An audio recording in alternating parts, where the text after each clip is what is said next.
BFM Business, Intégral Bourse, 15h, 18h, la bourse en temps réel.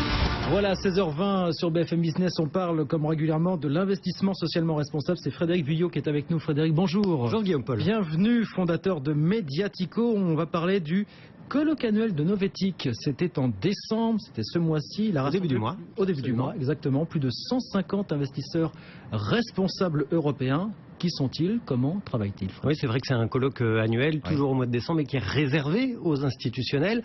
Qui sont ces institutionnels? Eh bien, ce sont des sociétés de gestion, des banques, des assurances, des institutionnels, des gérants de fonds.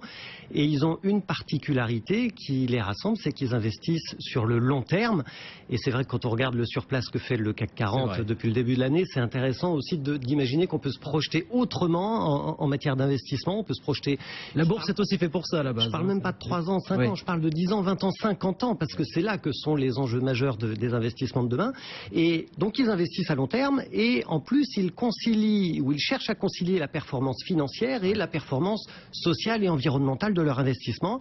Et pour parvenir à ça, eh bien, ils scrutent de très très près 3 critères qui sont les critères ESG, comme on dit, les critères environnementaux, sociaux et de gouvernance qui sont au fondement de l'investissement socialement responsable. Alors ces critères ESG, on s'aperçoit qu'ils sont de plus en plus utilisés.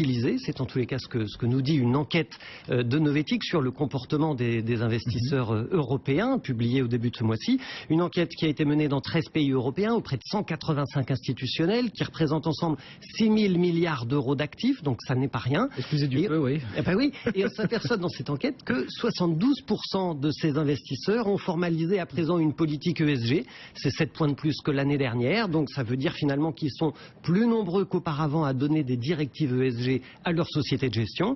Et puis leur motivation, c'est quoi? C'est bien sûr de contribuer au développement durable, mais de plus en plus, c'est de mieux maîtriser les risques à long terme. Et c'est vrai que ces critères ESG, ces critères extra-financiers qui prévalent dans le domaine de l'investissement responsable, ce sont des critères qui viennent compléter les critères purement financiers. Et donc ça permet de se projeter autrement et probablement mieux en matière d'investissement. Alors si on fait un petit tour de l'Europe, quelles sont les grandes tendances justement de ces pratiques ISR, Frédéric? Alors en Europe, en fait, il y a 3 familles de pays. Il y a les pays où l'ISR est développé de façon assez modérée. Ça se passe en Espagne, ça se passe en Suisse, où moins d'un tiers des investisseurs finalement utilisent les critères environnementaux, sociaux et de gouvernance dans leurs investissements.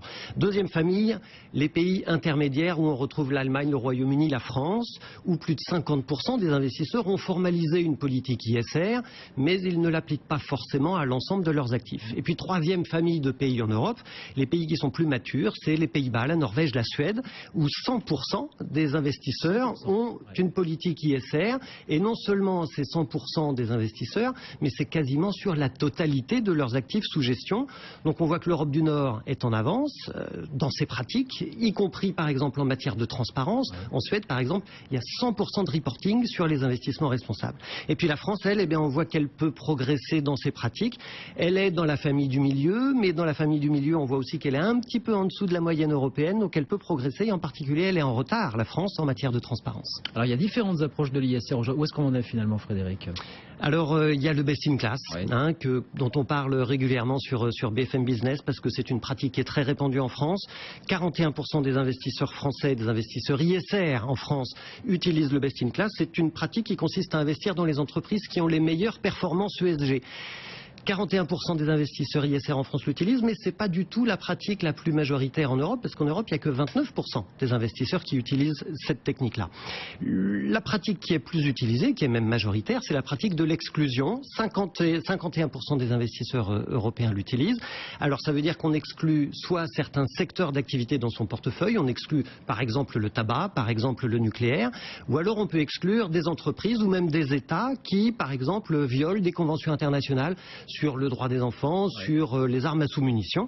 Et puis il y a une troisième méthode qui est utilisée dans l'investissement socialement responsable, qui est particulièrement intéressante, c'est celle de l'engagement actionnarial, qui consiste à dire je dialogue avec l'entreprise dans laquelle j'investis, je propose même des résolutions à voter en assemblée générale et j'essaye comme ça d'influencer la stratégie de l'entreprise pour l'aider à progresser. Et bien là on s'aperçoit que 85% des investisseurs européens interrogés par Novetic ont dialogué sur les risques liés à la gouvernance gouvernance dans les entreprises sur lesquelles ils sont positionnés. Et puis 60% ont dialogué sur les risques sociaux qui sont présents dans la chaîne fournisseur.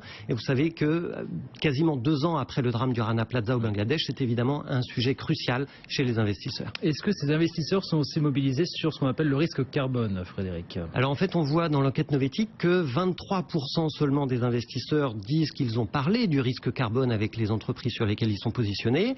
Mais en fait, ça va changer. D'abord parce que cette étude, elle a été faite avant le sommet de New York sur le climat au mois de septembre. Or, il se trouve qu'à New York, on a quand même 358 investisseurs qui sont engagés pour financer une économie bas carbone. Ces 358 investisseurs, ils représentent 24 000 milliards de dollars d'actifs sous gestion. Donc c'est vraiment considérable et on sait que l'année prochaine, cette proportion-là, elle va changer. Et puis dans l'étude de Novetic, on voit aussi que s'ils sont que 23% à avoir dialogué sur le risque carbone, ils sont quand même 30% à être conscients d'être exposés à ce risque carbone dans leur portefeuille. Alors ils imaginent en tant qu'investisseurs des leviers d'action possibles et comme levier d'action, il y a évidemment les green bonds dont on a déjà parlé sur cette antenne à plusieurs reprises. Il y a bien sûr aussi l'investissement dans les bâtiments basse consommation, ce qu'on pourrait qualifier d'immobilier vert. Et puis il y a bien sûr l'investissement dans les infrastructures énergétiques et on pense bien sûr à l'énergie renouvelable. Et c'est vrai qu'à 1 an maintenant de la COP21 qui va réunir à Paris 191 pays pour discuter du climat et des risques du réchauffement climatique, le risque carbone, c'est vraiment le sujet de l'année 2015. Grosse conférence environnementale, gros enjeu de cette année. Ça sera en décembre, novembre-décembre? Ça commence de mémoire le 30 novembre et ça finit autour du 15 décembre. Donc c'est dans, voilà, 1 an. 1 an tout juste. Grosse échéance, effectivement, pour le gouvernement français notamment. Merci beaucoup. Le gouvernement, les entreprises et les entreprises et les investisseurs. Absolument. Voilà, c'est ensemble qu'on doit... Sans l'argent des investisseurs, on n'avance pas. On n'avance pas. Merci beaucoup, Frédéric, d'être venu voir. Frédéric Vuillot, fondateur de Mediatico, pour parler de l'investissement social responsable, comme c'est le cas régulièrement sur BFM Business. Il est 16h26, nous on marque une petite pause. Paris toujours en baisse, moins 14%, 4268 points. Wall Street accuse un petit peu le coup. On va retrouver d'ailleurs Sabrina dans un instant.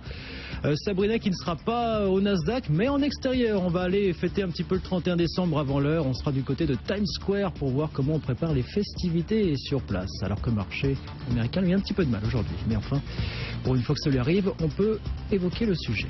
On se retrouve dans un instant.